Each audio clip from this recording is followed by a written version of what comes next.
Hi, friends! Guess what we're talking about today? Rainbows!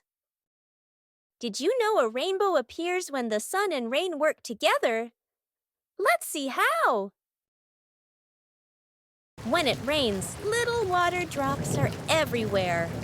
Some tiny water drops float in the air too.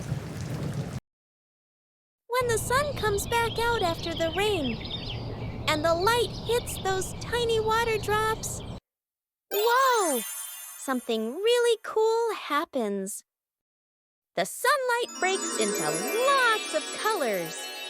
Red, orange, yellow, green, blue, indigo, and violet, making a big, beautiful rainbow. It looks like the sky is painted with different colors.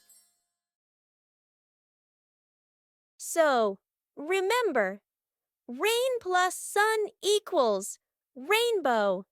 Next time when you see a rainbow, smile and say, "Aw, hello, rainbow. You look beautiful today."